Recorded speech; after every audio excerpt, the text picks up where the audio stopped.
Hey guys, my name is Floyd Davis, and today we're going to discuss why we should increase the number of penalties for DWI drivers. But before we get into my presentation, I'm going to give you a little bit of my background.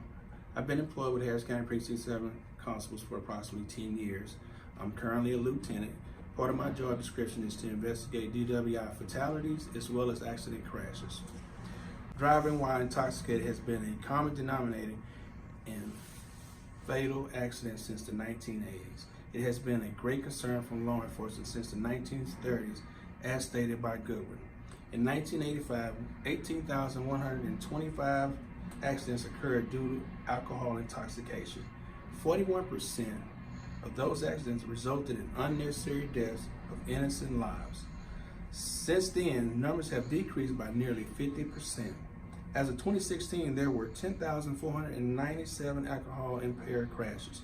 28% resulted in death. Although this reflects a positive improvement in preventing drunk driving, it does not state the reality of multi-level deterrent it has on our society. As stated by Dr. Legg and Nicholas H., accidents rank number 4 in the top 10 causes of death in the United States of America. Those proceedings include heart disease, cancer, and lower respiratory disease. If drunk driver caused more than half of those accidents, are we really preventing drunk driving? The purpose of this speech not only persuade you to accept the horrific reality of this crime, but understand why we should increase the severity of penalties for persons who operate a motor vehicle while under the influence. Intoxication is defined the consumption of an alcoholic drink or drug that causes one to lose their control of their faculties or behavior. The current level of intoxication that demands the involvement of law enforcement is 0.08%. Therefore, while driving, if someone shows 0.08% or more intoxication, they can be charged with driving while intoxicated.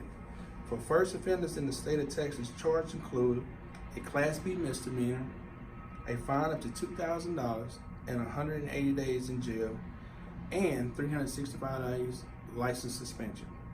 For offenders who commit manslaughter while intoxicated, those penalties are much more higher.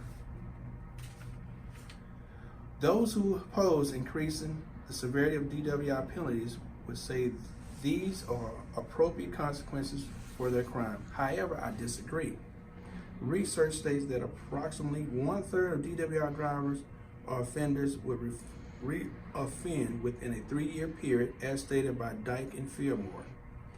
This is the number of individuals that would increase your chances of dying by an accident rather than other leading causes of death in America.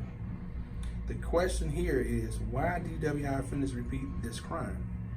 Research reports that sober individuals hold a negative attitude toward drinking and driving, while intoxicated individuals are less negative, as stated by McDonald.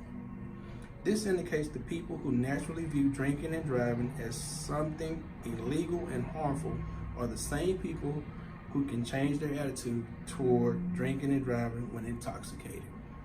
Therefore, because the individual's attitude changes, they are more likely to commit the act. I believe by increasing the severity of penalties for first-time offenders, one would be less likely to repeat the crime. An increase in severity of penalties would not only decrease the opportunity for one to repeat the horrific crime, but also have tremendous positive effects on society. Currently, drunk driving costs the state between $13,000 and $27,000 per drunk driver. This amount includes overtime pay for police officers to assess the accidents, transportation, license reinstatement, chemical testing, sentencing, defense attorneys, alcohol treatment, and much more. Those who disagree with me would say this cost is appropriate and understandable considering all parties impacted. In 2017, Texas spent over $27 million on the effects of drinking and driving. This does not include the expenses that are later reflected, such as loans used for funeral costs, therapy for those who survive, hospital expenses, medications, financial support for imprisonment, and the list goes on as stated by Pinkerton. I know by increasing the severity of DWI penalties, this cost would decrease. An additional consequences for drunk driving is a therapeutic program such as AA or SCRAM. Both programs provide the individual with alternative coping with skills and monthly monitoring for any or all psychological issues that may have difficulty regulating. These programs have proven to be helpful in the process of preventing drinking and driving. Although I understand the intentions of these programs, I do not believe they provide enough support for repeating offenders. I believe over time these programs have been manipulated into providing offenders with alternatives for jail. These programs are not able to truly represent the purpose for the individual. Those who oppose would state the programs are important and like them. I would agree. However, I disagree in what programs provide for offenders. I believe these programs should provide them with opportunities for physically engage in the negative impacts of their actions.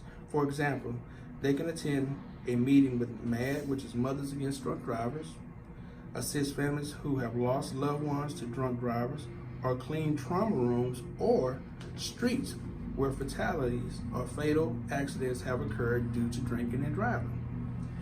Being able to physically engage in the reality they create, they will be less likely to repeat their crime. Many times when drunk drivers are arrested, they are sent to jail or a program where they are told to sit and think about their actions. I do not think this is an appropriate form of punishment. I believe they should see and experience their actions just as the victims do. In conclusion, DWI penalties should be increased in severity.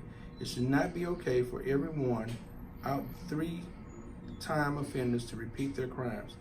Yes, DWI offenders have decreased over a number of years, but it is nowhere where it needs to be. Maybe it's time for a change. What do you think?